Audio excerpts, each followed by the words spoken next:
Hello, my name's John Tobin. I'm a Senior Solutions Architect at Trilio. I'd like to walk you through today how we enable Rev to do self-service, backups, and restores all through the Rev Manager interface. So let's switch over to Rev Manager and we'll log in.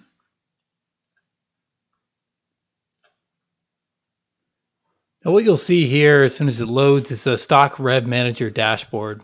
One thing that you need to know about Trilio Vault is that we enable self-service backup and recovery. So we actually teach the Rev platform how to do backups, and they're all done in an agentless manner. So there's nothing to need to put in your VMs at all. We'll take backups at regular schedules, all from the infrastructure in a fully scalable manner. And also our backups are non-disruptive. So you'll notice this backups tab once Trilio Vault has been integrated into your Rev infrastructure. And what we do is go to workloads. A workload for Trilio is basically what you call a backup set. And Trilio manages all these workloads for you. So you'll notice we can do things like delete workloads if we want, which we're in progress of doing, is deleting this workload here. We also have several workloads that are running right now, but let me show you how you actually create a workload quickly. So you give a workload just a test, a name. We're just going to give this one a simple name like demo. You can give it a description if you want, and then you choose a workload type. A parallel workload is basically a consistency group for your workloads. So you can protect a whole set of VMs that comprise an application, and you can get a consistent point in time across all of those VMs. A serial workload is just meant for unrelated VMs that are backed up one by one. So once you give some details to the workload, you get to choose your VMs that go into it. And so let's protect this Red Hat OCP, which is OpenShift cluster. So we're going to protect all of these here, in which case we should choose a parallel workload. Right? So we've added all of our Rev VMs. Now we choose our schedule. So we'll enable the schedule. We can say we want to back it up twice a day. So we'll repeat every 12 hours. We'll start it at 12:45, which is the nearest available 15 minutes to right now's time. And then we go over to our policy, which allows us to choose a retention policy. So how many do we want to keep? For simplicity's sake, we'll just say we want to keep 5 snapshots. We also have the ability to schedule a full backup interval if you want. So take a full backup at a regular interval, be a number of snapshots. We'll just leave this as a incremental backup workload. And so now we're submitting this form and we're going to create a workload. You'll see the demo workload available here. Now at any time we can click this button to create a snapshot, and that's how you create a workload. So once the schedule starts to run or we take some manual backups, we'll have some points in time that are available to us. Let me just kick over to this ERP workload and we can look at what we have available. So this has 2 VMs in the workload. One's called ERP front end, one's called ERP back end. And this is like, a simple scale out application, right? A front end server and a back end server. If we go into the snapshots tab, we can see all the snapshots we have available, and those are taken against this policy. So at 8 p.m., the schedule kicks off, but it runs every 4 hours. The next one will be taken in about 3 hours, right? And we also retain 4 days worth of snapshots. So we have quite a few. Now I just started this backup. So there's only a couple of snapshots. I've taken a few manual ones, and then our scheduled backup has kicked off as well. But here we can go and see how the restore process works. So one-click restore is meant for an application outage. So one-click restore will restore the entire application with one click right back to where it was.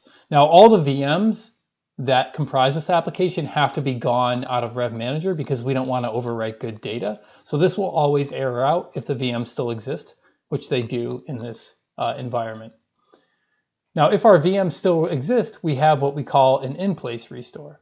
An in-place restore allows you to choose what disks you want to restore. So it keeps the VM in place and allows you to roll back the disks to a previous point in time. So we could just do test restore here.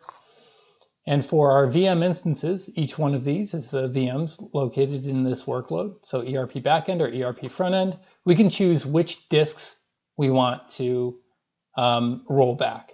So we can say for ERP backend, we don't want to do anything. And for ERP frontend, we want to restore its disks. And what will happen if we click the restore button is we'll leave the ERP front-end VM in place. We'll shut it down, detach its existing disk. We'll create a new disk, populate it with the data from the particular point in time we've chosen, and then we will attach that disk to the VM and boot it back up. Now the original disk, which contained the original data that we had thought was corrupted, we don't actually delete. We leave that sitting in Rev in case somebody made the wrong choice. They can go back and reattach that disk. So we're not actually deleting any data. We're just attaching a new volume with data from a previous point in time. And then lastly, we have our ability to do a selective restore. This is what I like to call the Swiss Army knife of restores. So, we always give it a name for the restore, and you can give it a description if you want. And now you get to pick what you want to do for your different VMs. You can choose which VMs you want to include in this backup, right? I can include both if I want, or just one, like the ERP backend. And I can give it a name like test backend, right? And we can use this for something like test dev refresh. We can also give the VM more resources when we spin it up. So it'll be a copy of the original VM, but with more resources. And we can also migrate it from clusters. This was originally in cluster A1 in Rev. Now we're going to spin it up in cluster B1. Also for the mapping, we can change its mapping to different networks if we want. And then we can also change the storage types for its volumes. In Rev, it's very common to have different storage types or different storage domains. And you might have one that is NFS, or maybe one with slower spinning disk and one with faster SSD. And you want to spin these VMs up on faster disk to do some benchmarking or something. You can do that with Trilio Vault. All you have to do is click the restore. We'll take action on the items you want and spin up a copy of the VM with the parameters that you've specified. And so that's a quick look through how you can do restores. Now, one thing that's important, and I'll go through it quickly, is the fact that we have the ability to do granular restores.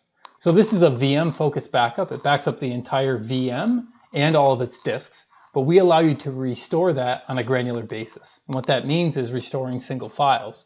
So what you can do is select a VM and then search for files on that VM and do a restore of them. So you can search for things like etc hosts and a certain number of snapshots, like say the latest 3 snapshots. Right? And then click the search button. And we'll search through its backups and allow you to recover single files directly from this UI off of that backup. So you have the ability to be able to do lots of different kinds of things with Trilio Vault. Now I'll quickly show you as well our admin panel, where you can see the health of all the Trilio Vault components in the environment, how many snapshots are available, how much backup storage you're using, and then how many VMs in your environment are protected. As well, on our reporting tab, we have the ability to go through this on a granular basis, so you can digest it more. You can also download this report and email it out to other people in your organization. So you can see things like which VMs aren't protected in your environment, the details of every workload that's running, what your backups look like across the last few days. We haven't had many running. Also, your storage. Right? So how much is your storage utilized and what's the trend over time? And then also how many restores have you done over the one-click selective and in-place restores, and how successful have they been, so you know what's going on in your environment. At any time, you can create a report from this and you can download it and email it out to other people in PDF format. So that's a quick run through of our Trilio Vault for Rev platform. Thanks for taking the time to watch the demo. Have a great day.